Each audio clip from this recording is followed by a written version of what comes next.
On this edition of Good Day DePaul, ICE agents continue to round up migrants in Chicago. Many at DePaul are concerned. The Trump administration targets transgender rights.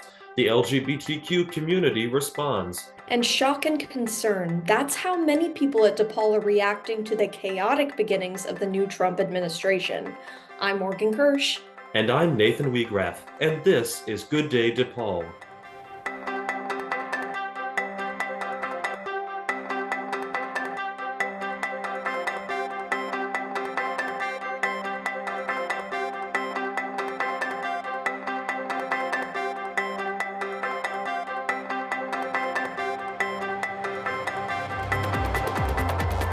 The immigration crackdown continues in Chicago and other cities across the nation.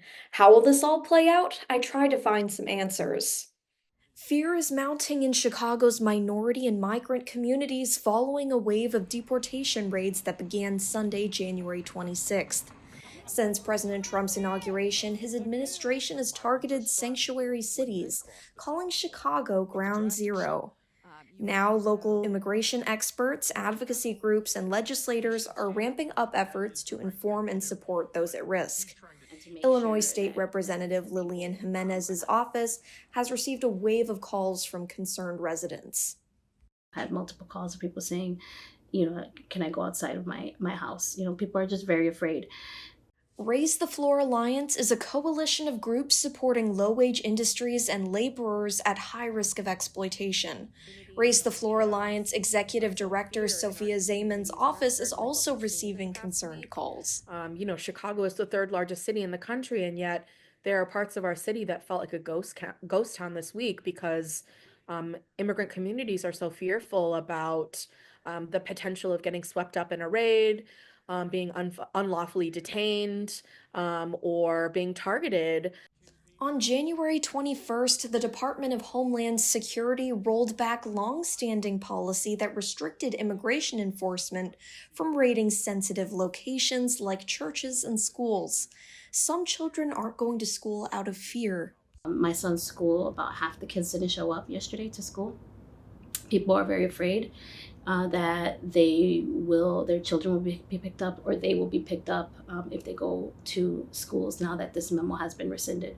To avoid the spread of misinformation and support migrant community members, Jimenez's office acts as part of a rapid response network providing clarification about U.S. Immigration and Customs Enforcement, or ICE, sightings. People are reporting, we think we saw ICE here or there, or we saw a white truck. And so what we're doing is to try to calm people's nerves by going out and checking, and then going back to folks and letting them know that if the reality of the situation. Professor Kathleen Arnold, Director of Refugee and Forced Migration Studies at DePaul, points out that undocumented migrants are often mistakenly labeled as criminals, yet are denied the legal rights afforded to those under criminal law. Deportation is not punishment. Any deportation is not punishment. And that's why you don't get a sentence. That's why there's no trial, right? You have all these people being put on flights. Clearly, they didn't get a trial. And so when they're being called criminals, that's incorrect. Equal protections are a concern for Zayman. It's a real slippery slope when we start to argue that some people are worthy of protection and some aren't. Raise the Floor Alliance, along with the Illinois Coalition for Immigrant and Refugee Rights and Brighton Park Neighborhood Council, filed a lawsuit against the Trump administration on January 26th. The groups allege their First Amendment rights were violated and that the government is unjustly targeting Chicago with its sanctuary status. Chicago is being targeted and our organizations are being targeted because we are the epicenter of the Welcoming City movement. We are proud of our long tradition of organizing and fighting against injustice. Arnold says targeting sanctuary cities is dangerous. If you get rid of sanctuary, you're getting rid of constitutional protections for all residents of Illinois. Zaynam and Raise the Floor Alliance are making efforts to educate residents on their rights. Workers do not have to answer the door unless a judicial warrant is presented by an immigration enforcement officer, to remind folks that people have a constitutional right to an attorney and due process, right? Arnold has advice for students approached by ICE officers. The worst thing you could do is give them your ID or your full name unless you are being charged. So you could like ask if you're like free to leave. Am I being charged? Zaman says their fight extends far beyond Chicago. We're going to continue to take this fight everywhere, not just in the courts, but in our communities, in workplaces, in City Hall, at the Capitol. Again, we really believe in our mission, which is to fight for dignity and justice for all people. And we won't stop our work until we make that happen. For Good Day DePaul, I'm Morgan Kirsch. DePaul has issued a policy update for resident assistants, RAs, in university housing. It deals with how the RAs should respond if ICE agents come to their buildings looking for migrants. The university says the RAs should immediately contact public safety and the administrator on duty, known as the AOD. DePaul says the AOD will prioritize the RA's well-being and will either dismiss them or not require them to report to the scene. The university says that beyond making the initial report and following AOD public safety instructions, the RA's role will be limited. President Trump continues to take action against transgender people. Good Day DePaul's Vivian Madsen talked to some people in the LGBTQ community about their concerns. Whatever happens, like, no one's gonna stick me in a makeup dress. Like, I'm not gonna let them. Transgender and gender nonconforming individuals are under attack as President Trump unleashes a torrent of orders to rescind their rights. At DePaul, LGBTQ+ students are anxious and disoriented, but relatively safe. Trans student Atlas Wynn worries about transgender friends who live in places where they're facing discrimination and hostility. I feel guilty all the time. Like, I have some friends from Indiana that are moving up here, and I'm like, I can't imagine like having to leave my home like that because I just cannot stay. Like, I've lived here my entire life, and to think that I would have to leave like my friends, my family, my job just so I could like live the life I want is devastating. Like, I feel for them so hard, and I have this almost like survivor's guilt, thinking that I'm not doing enough and using enough of my privilege living in this like safe haven to help them out. Republicans spent almost $215 million on anti-trans ads during Trump's campaign last year, and he followed through. One of the first actions Trump took upon his reintroduction to the White House was requiring federal agencies to recognize only two sexes from conception. Trump's policies also target transgender people in the military, gender-affirming healthcare for those under 19, and schools pushing what Trump calls radical gender ideology. DePaul LGBTQ+ history professor David Goldberg explains. One of the most tried and true and flawed homophobic and transphobic narratives is that queer people are weak, that they are not built to be soldiers, they're not built to defend their country, that they somehow live and operate on the periphery of American society. And I would argue that queer people are the most American of Americans because they're fighting for an idea of America and a more perfect union and willing to put up those fights. Prior to Trump's first election, the U.S. was a world leader in LGBTQ+ equality, with the Supreme Court affirming in 2015 the right of same-sex couples to marry. Now all that progress is threatened. Idaho has already asked the Supreme Court to overturn that decision, the first in what many think will be a domino effect of states and institutions trying to reduce protections for LGBTQ+ individuals. I've had to fight to where I've gotten in terms of like social acceptance just by like not folding and not giving in. So I know for a concrete fact that people are not going to very easily hand me what I want, and I can deal with that. But legislatively, when there are barriers of access to things like having an ID or being able to get like a passport, being able to get like my testosterone, that's harder because there are things that I as an individual will need help from other people to fight, and things that are going to take more time and more effort to fight and that have more of an impact. Because I don't care what people say to me, but I do care about being able to live my life and have autonomy. Here at DePaul, programs like the LGBTQIA+ Resource Center and the LGBT Studies minor make it clear that queer students are supported at the university. Illinois Governor J.B. Pritzker said, quote, "Individual rights are under attack, causing fear for people with disabilities, for pregnant women, for legal immigrants and temporary migrants, for LGBTQ Americans, small business owners, and so many others." Genderqueer DePaul student Eli Clary is concerned about their future. But when I go home for the summer, I'm sure that it will impact me because I know people who will take all the legislation and the orders and the acts that are being put into place as a reason to be more harmful. Because there are many people in my hometown that are conservative or Trump supporters or already hate who I am, and I feel like it's just allowing them to continue that hate.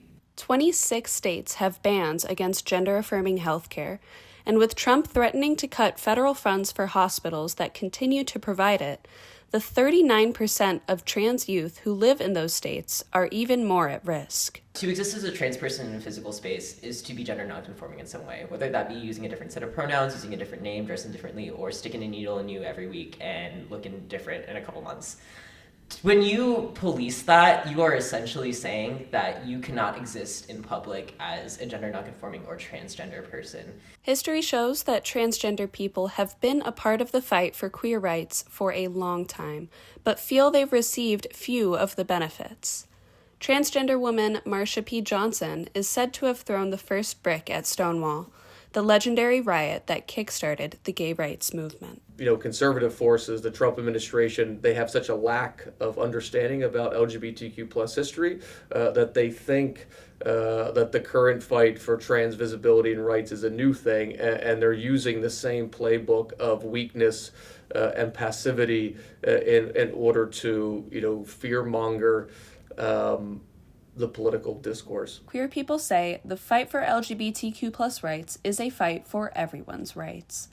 Multiple LGBTQ+ civil rights organizations have already sued the Trump administration over what they call his discriminatory executive orders. These aren't just LGBTQ+ issues, these are American issues. And if Americans don't fight for LGBTQ+ rights, they are really just a willing participant in the rollback of their own rights eventually as well. LGBTQ+ students at DePaul say they need outward support from the university and community, as well as political support. They want representatives who will defend them over issues like transgender people being allowed in the bathrooms of their choosing. I do not want my community to be represented on a national stage by people who will make us look like we are a group of people that roll over onto our belly like dogs. Trying to bring joy into the lives of people who are struggling is a big thing. Trying to bring them happiness and a little bit of an escape, I feel would be great for me personally. It's still not clear how far the Trump administration will go in trying to roll back transgender rights. But DePaul's queer students say they are here to stay and thrive. For Good Day DePaul, I'm Vivian Manson. Almost every day, the new Trump administration has upended many of the norms in our government and society. I talked to some DePaul students about how they're coping with this continuing chaos and change. A rollback of environmental regulations, immigration raids across the country, tariffs on Canadian, Mexican, and Chinese goods, abrupt firings of government employees.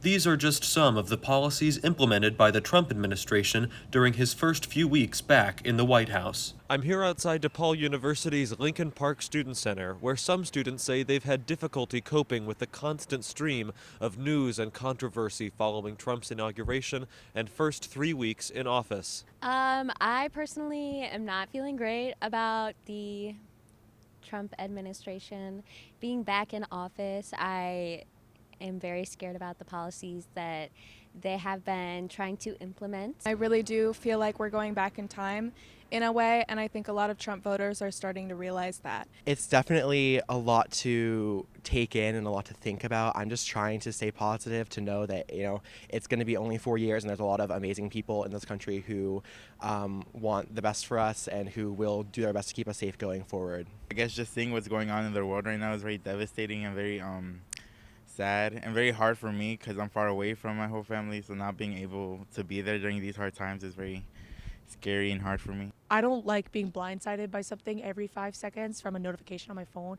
And my mom works for the government, and something that's really hard is as of February 6th, they will ban, in the VA, the Veterans Affairs, they are gonna make it to where you cannot work from home. And my dad's been sick for almost half a year, and she stays home to take care of him. And then so if she can't work from home and then she has to take off work, it will take a severe cut to my family's pay. With 4 more years of his term left to serve and many campaign promises left to fulfill, it's unlikely public indignation over Trump's policies will end anytime soon on many college campuses like DePaul. For Good Day DePaul, I'm Nathan Wiegraff. Next on Good Day DePaul, this year's Blue Demon Challenge again draws a big response. That story and sports when we come back. Today, the heroes that fight day in and day out on the front lines. Those who are there, innovating in real time, saving lives and answering the call to care in times of crisis. American nurses. Nurses who have been there for each and every one of us in times of crisis for more than 150 years. Nurses are the pillar of strength and the foundation of healthcare and life itself. Nurses are there the day we are born. They are there when your family is in crisis, and they are there in the end. In confronting the most catastrophic health crisis in modern history, we must remember our American nurse heroes need our support as much as we need them. To show our gratitude for their courage and ensure they receive the critical education and support services they need, donate to the Coronavirus Response Fund for Nurses today, in honor of your American nurse hero. The Blue Demon Challenge, DePaul's annual one-day fundraising event, was held on January 30th. Once again, students, alumni, faculty, and others donated to the DePaul department or program of their choice. The university raised over $5,100,000, and more than 5,200 donors took part. Specifically, $1,300,000 was raised for the athletic department's programming and support for student athletes. In sports, the DePaul women's basketball team has lost 2 in a row to UConn and Seton Hall. The Blue Demons are now 6-5 in Big East play. In men's basketball, DePaul won its second Big East game of the season, beating Seton Hall 74-57. The Blue Demons are now 2-10 in conference play.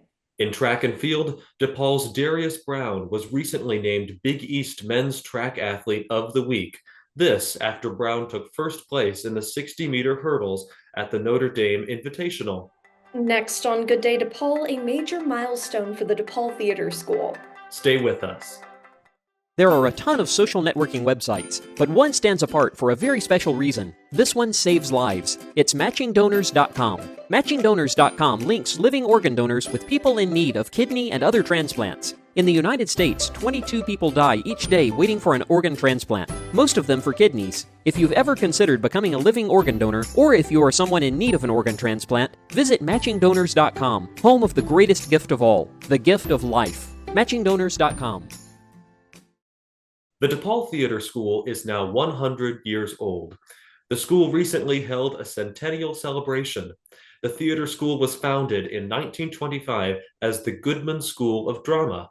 In 1978, it became the 9th college at DePaul. Over the coming year, the school will celebrate the centennial with a variety of activities. That's all for this week's edition of Good Day DePaul. You can keep up with us by visiting our Vimeo channel at Good Day DePaul or by going to goodday.depaul.edu. And be sure to check us out on Facebook and YouTube. And if you have any news tips, message us through the Good Day DePaul social media channels. Thanks for watching. I'm Nathan Wiegraff. And I'm Morgan Kirsch. Have a good day, DePaul.